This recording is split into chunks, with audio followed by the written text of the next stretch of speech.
Welcome to our next episode of Conversations with Yogis. It's me and Melinda today on our own, and we're talking about how yoga has affected our relationships in terms of friendships, what our family thought about us when we started practicing yoga and decided to make it a career choice, and what yoga as a career is actually like day to day. And we did talk about this in season 1 a little bit, but we wanted to expand on this topic a bit more as we come back to season 2 and share more about our experiences that we didn't last time. Yeah. So when I started yoga, my friends literally thought that I had turned into a dirty hippie. We say that in Alberta, and had joined a cult. And yoga wasn't as mainstream when I started practicing, so I can see from the outside it did look a bit weird. And I would come back and be like, all bright blue-eyed and like, oh, you have to go try yoga, it's amazing, it's changed my life. So I could see from their perspective why that would feel over the top. And they're like, what has happened to you, Ashley? And just to clarify, I'm from Alberta in Canada, which is the Texas of Canada, and it tends to be quite conservative. So if you're not conservative, then you're like on the periphery. You're into the alternative lifestyle kind of vibes, and it did affect my friendships, and my family also were a bit inquisitive of this new practice that I took up. What about you? I think because I was just saying earlier that I came from a background that I was let to go to Paris by myself when I was 16 to be a model. And I'm from a very small town. No one really does anything exciting or extraordinary. We just do our own thing. But I just decided to be a model and travel the world. And so my parents were quite... they always helped me and supported me. That's the word I was looking for. They were supportive of what I decided. They knew that I can take care of myself. So for them, yoga wasn't like a big change, because another job that no one ever heard about or no one ever does in my town. There was no yoga in my town. But they were like, well, she already did something weird, so might as well do another one.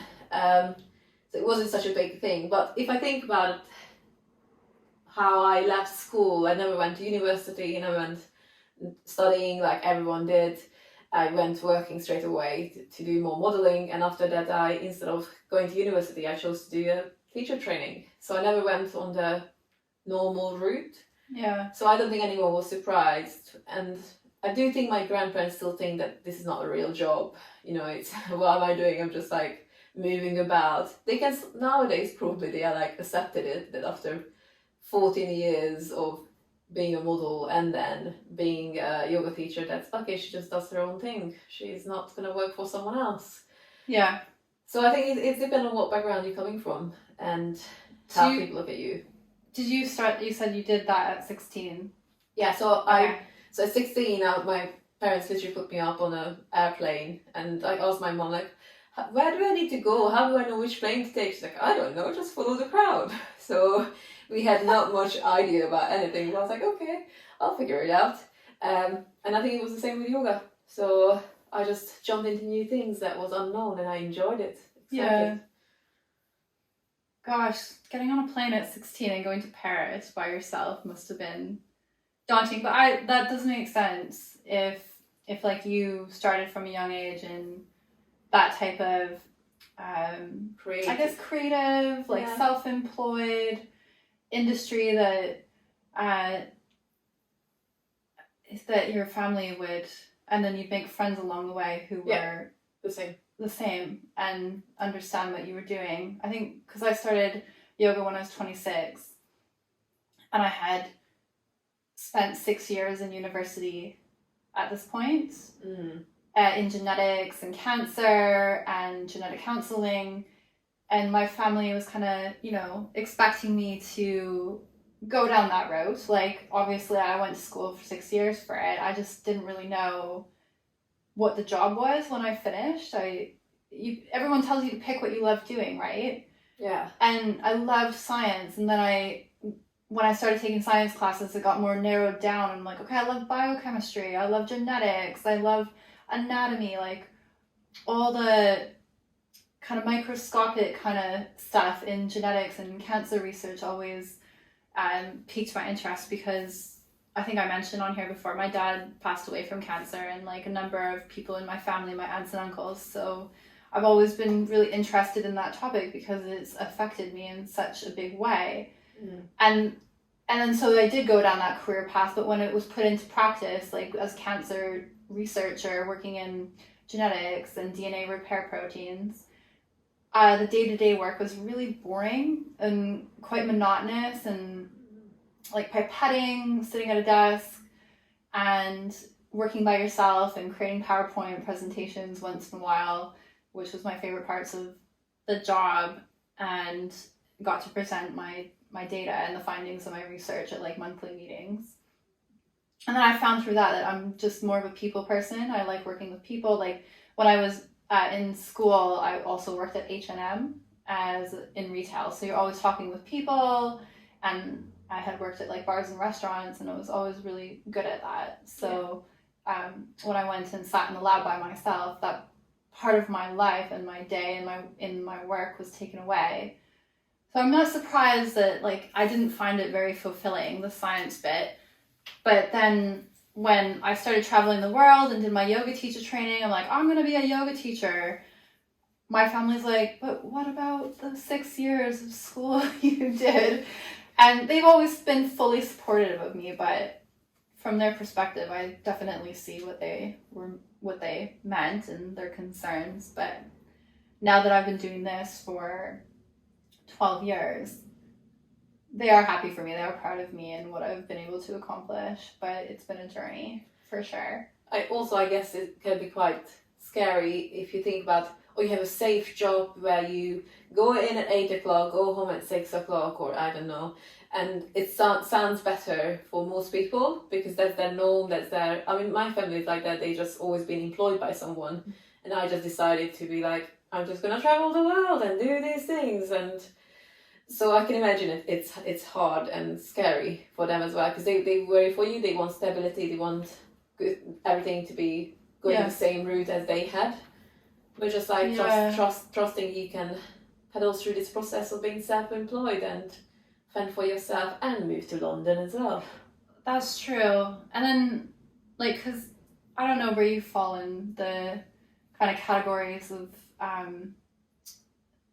I guess, generations. I'm a millennial.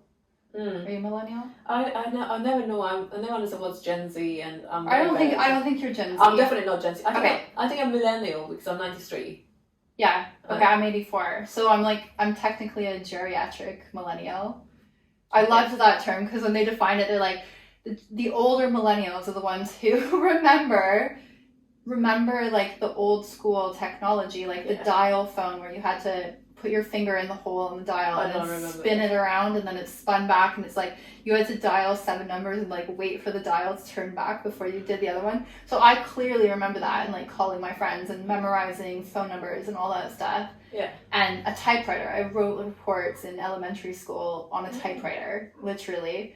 And I thought that I was really cool and fancy because we had a typewriter. But then I also grew up with that, with the creation of the internet becoming mainstream. And Windows 98 and all these things coming out. Yeah, and we started with like the floppy disk with, the Turtle game and the Oregon Trail game. I don't know if that reached over here, but you put it in and it's like the one function that it does. It's only that game. Yes. Or that turtle draw where you had to type in a massive code to draw a line of the turtle going across the screen.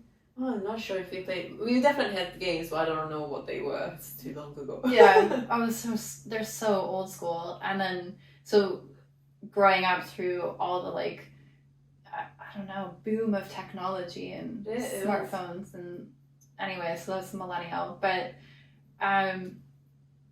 my family, obviously my aunts and uncles, my mom's generation are baby boomers, so they grew up with a very different experience where they got to go like to university for free or heavily subsidized, and you get into the housing market, and while they were in school sometimes on a low paid job, and they're like, we've saved every nickel and we bought our house, blah blah blah. And I'm like, that's not a possibility for my generation, because like when you're looking at these deposits, it's like, well, how do I even get that much money when we're faced with all these jobs that aren't like paying enough in line with inflation, and there's so much more instability in the job market too. It's like your aunties and uncles are telling you, get a job with a pension at a good company and you'll be set for retirement, and I'm like, I don't even know if that like exists anymore. It does for some people for sure, but like for me, that never drew me in. I think we're already too young for those things, because even if you have a nice stable job nowadays, you don't climb the ladder the same way as you used to, or I don't think it's the same as it used to be. A lot of transitioning between companies too. Like we talked about this on another episode where like our friends who have like jobs are dotting around changing companies frequently, and because there's not as much opportunity to improve within the same company, because there's not enough space, or there's too many people trying to do the same thing. I think it's we are definitely a generation that has to work a bit harder, but also like getting mortgages, especially getting mortgages as self-employed. We just being chanked much more than like being an employed person. So it's so much more instability for us to be planning ahead. Yeah, I have to go through that process probably next year. Trying to get a mortgage on a self-employed random salary quotation marks.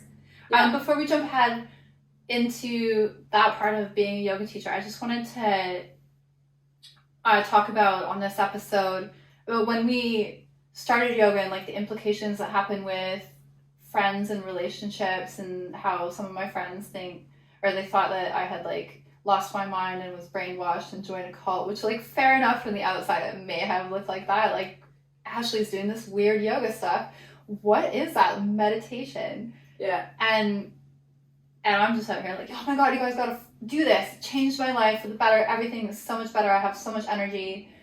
And they're like, okay, tone it down for 2 seconds. But sometimes like I find that when you are making positive changes in your life, and I've experienced this a lot through practicing yoga, through becoming vegan, through partying less, drinking less, just being available less, I guess, for going out and doing whatever. I've had some friends like turn that around on me and like gaslight me for it, where they're, I don't know, trying to accuse me of like converting them when you did not. When I didn't. I was just doing this, and they didn't like that I was changing and unavailable. And I think people can take that as a self-reflection where it's kind of confrontational, where they're looking at themselves at you in a mirror and seeing that you're making these positive changes, and then blame it on you. And I've had to sever a lot of friendships and relationships because of this, because they turn toxic. And I'm like I'm trying to literally make my life better through these practices, and I need to be realistic and let go of things that no longer serve me. So I've had to be honest, where it's like, this friendship is not serving me anymore. It's very toxic. And let go of it and move on. And yes, those are hard decisions to make, but I have had conversations with people in the yoga community about this, and I just wanted to bring it up because it is a common thing that happens. Yeah, definitely. And it's okay to do it. I think it can be triggering for them, and that's why it happens. But also, I think on my teacher training they were saying that when one person starts to work on themselves, whether it's a friendship or whether it's a partnership, like you have a partner, And then if the other one is not on the same path, you can really easily drift away from each other because you are trying to make yourself better or feel better or understand yourself better. And then they stay where they are. Sometimes they're ignorant, sometimes they are just defensive. And that's when you can grow apart from people. But I guess it's life as well. You grow away from friends, even if you don't change lifestyle. We change, they change. And I think yoga is just highlighting it or kind of amplifying it. It's a big catalyst for change. Yeah. Where you're constantly asked to self-reflect. What do I need? What do I want? What is serving me? What is not serving me? And you have to extrapolate that to the rest of your life. And obviously, friendships exist in the rest of your life. So you need to question, like, is this building me up or is this tearing me down? Yeah. Same with anything else you do. Like, Yeah. is this bringing me something good and valuable and healthy for me, or is this making me feel terrible and worn out and self-conscious and feeling worthless? And you when you're confronted with these kind of scenarios, you cannot be blind to it once you start yoga. Yeah. Because it opens your eyes to reality. And then if you want to choose ignorance, and continue down the same path, and that's taking away from your yoga practice of becoming open and aware and conscious and expanding consciousness. You're just missing out such a big part of yoga in a way, because yoga is not just a physical practice as we were talking about it. There's so much more to it. It's just like I was just thinking about we're doing a challenge. We were doing a challenge in September, and we did physical, but we also did a day where we just like, it's just mindfulness. You have to be just mindful of your thoughts. And I think people forget that part, that it's quite important as well, because you want to be in control of your reactions and actions and acknowledge your thoughts and how you work on a deeper level, not just like on a surface level. So it is definitely getting deep. Yeah, 24-hour, 7-day-a-week practice of observation, self-reflection. Who am I in this scenario? How do I react? How do I want to react? So many more layers to it. Why do I react like that? Like, all of these things come up into our practice. And when this change happens in your life and people notice it, not everyone's going to like it, and not everyone wants to be part of it. Not everyone wants to face their own demons, so it can be triggering for people. So you lose out on friends, and it's part of life. Yeah. Yeah.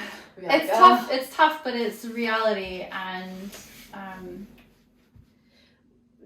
but also, as you said, that this is how it's perceived to be a yoga teacher, how our lifestyle changed, and like having a hippie lifestyle, and we're definitely now going to be not partying, not drinking, and being vegan and running around, when the reality is so different. We are such different people as a yoga teachers as well. So I think the reality of being a yoga teacher it is the authentic of like trying to better yourself and improve yourself, but also we will still have such different experiences. It's still a business. We still have to make our money and pay our bills. So we still have to think about how we can do that and how we gonna live. So it sounds good to be like working on yourself constantly, and sounds like a good job, but also it's very unstable. So we can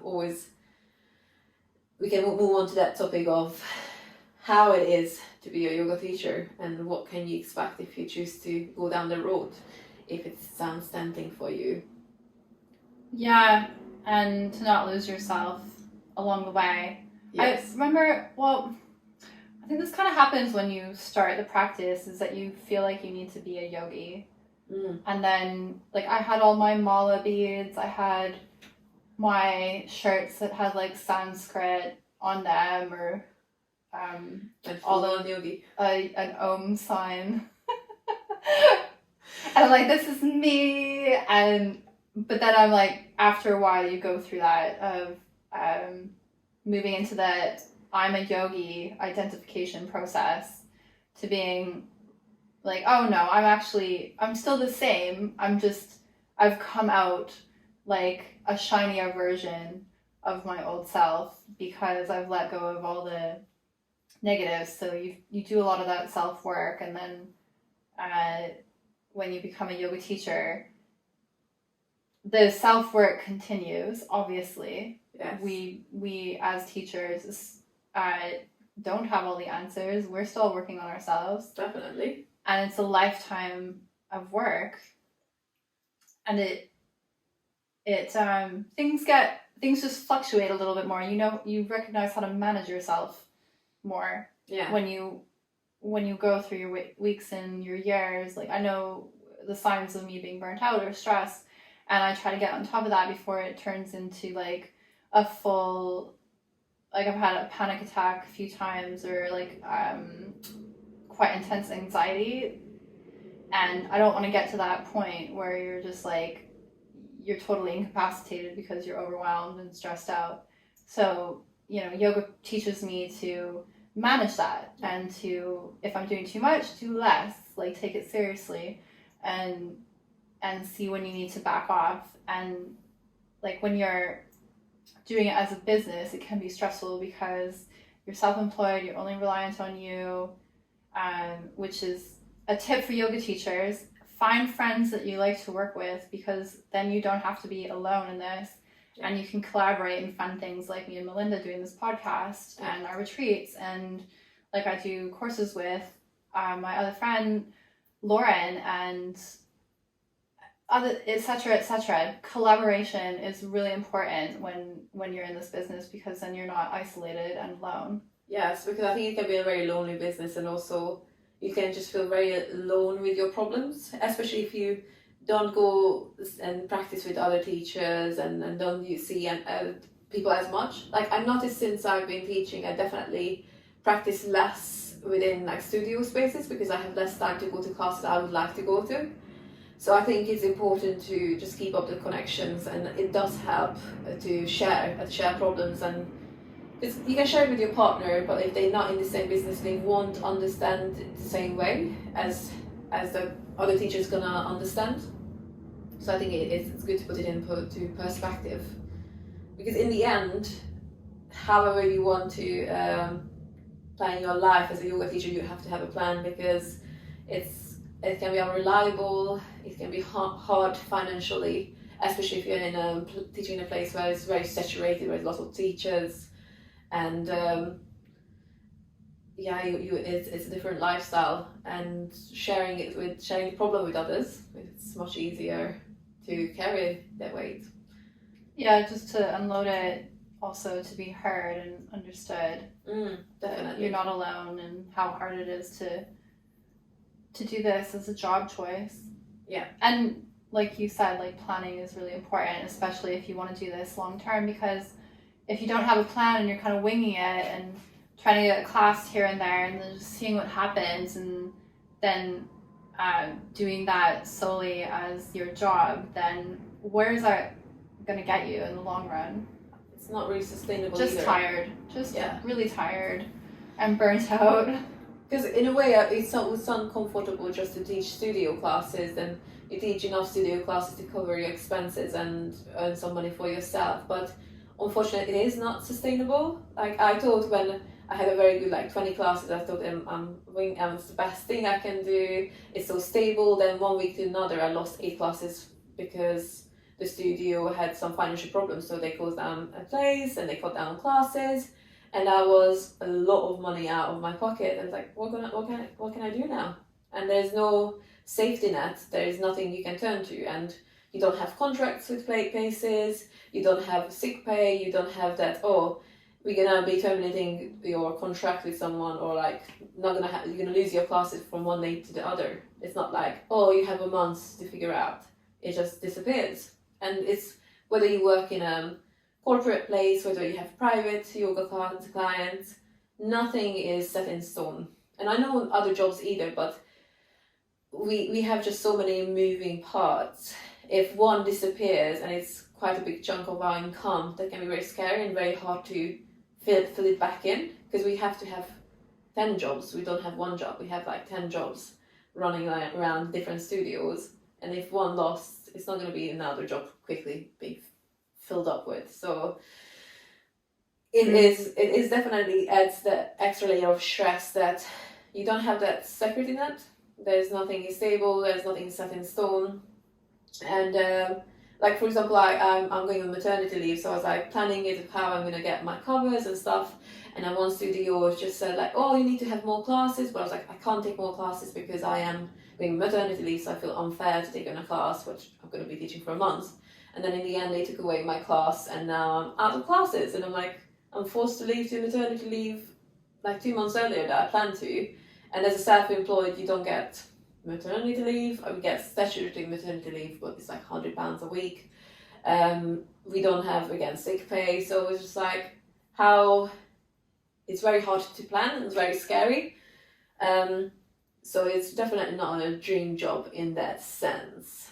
Do you get supported, like through maternity, having the kids in any way? Like, do you have any guarantee that you're gonna have your classes when you come back? That's the thing is like, because they said like, oh, when you come back you can get 2 classes, but how I'm gonna be guaranteed that actually I'm gonna have those classes? You're gonna give me 2 classes, or how do I know actually those classes are gonna fit within my schedule? Or it's just, you know, like someone says like, oh yeah, you get classes, but when are you gonna get that? Am I actually gonna get those classes? It's the same as I used to have doubles, and they're like, oh, you're always gonna have doubles and you're always gonna make it this way, and no, they just took it away, and then there's no guarantee. Yeah. Especially I think it's big companies would have more classes to give away and take away, but also they might be the ones as well that will less likely to support you as a small person because you're too small within the big picture. So I can understand, like small studios, I could see I would go back because I get organized my cover. I try to be very conscious. I'm gonna organize my own covers, so I have control over the class still. It still doesn't guarantee that I can go back. They can be just like, oh, actually, don't come back because we like the other teacher already now because you've been away for too long, or who knows what can happen. So just like scary. But I guess I still want a family, so I have to take the chance of whatever is going to happen, just going to happen.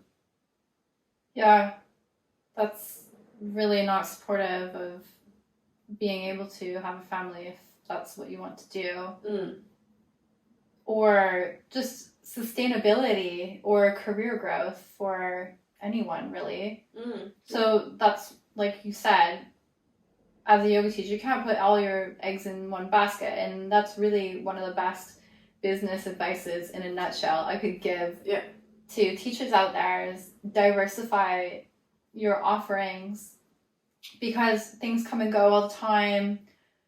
Classes can be your monthly chunk of earnings if you want it to be, but also do other creative projects, like find corporates, find privates, and even privates come and go, or they're one-off here and there. You can do online privates, in-person privates.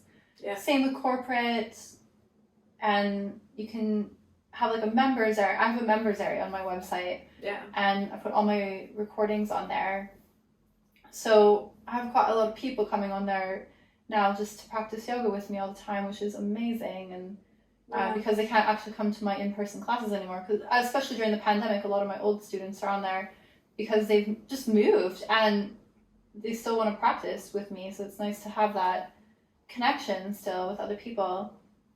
And another thing that is good about that is that that's 100% me. That has nothing to do with the studio. So I'm not reliant on anyone else for that. And events are really good, workshops, but making sure like you're confident in delivering the material in a workshop and not just charging people for like winging something just because you want to have more earnings. Like it needs to come from a place of like, there might be a bit of imposter syndrome for there, like, do I know enough? But like definitely if you're delivering a workshop, you need to know your stuff in that area so you can help people of all abilities and truly deliver whatever it is that you are promising from the workshop or promising that you're teaching. retreats are so much fun. They're a lot of work organizing and like a year in advance, and it's not just teaching the retreat in itself the week that we're gone and like on vacation. There's a year leading up to it where we've been looking for places and negotiating contracts with the place, the chef, figuring out all the background things like what are you offering, what else are we planning, budgeting everything in, so that year of work we feel compensated for. Yeah. It's not just a week of showing up and then all the marketing that goes along with it. God, yeah. It is super rewarding and I love doing them, but yeah, they are a lot of work and a little bit of financial investment at the beginning to make deposits on those massive venues. It's not cheap. No. And it's risky if nobody comes. We've had to cancel retreats too, and it's like, okay, buy deposit, you know, I'm willing to admit that just so everyone who's listening to this, if you've ever had to cancel an event in a retreat, it's fine. And you feel shit and like you should not be doing this, like who am I to do this? Don't worry, you are not alone. Everybody has to cancel things, like, and just say it like, well, what didn't work there? Was it the dates? Was it the price? Was it XYZ? And just put it out there again if you can rebook without losing your deposit and see if it works. Like, that's all you can do in this is like create and put it out there and see if it works. And if it doesn't, don't take it personally. Yeah. Well, I think we can do a kind of whole episode on this because it's like a minefield. I have actually lots of teacher friends who ask me, because we have organized quite a few retreats now, and we learn every time, and I'm still learning every time we book a new one. And I'm always very happy to help my friends, because I was like, I know it's hard, and if I can help with little things, I would, because we are not alone and shouldn't be alone in this planning. But shall we wrap up there and then bring it up in another episode where we can have a deep dive. Yes. On how to plan a yoga retreat. Oh yes, we can. But thank you for listening.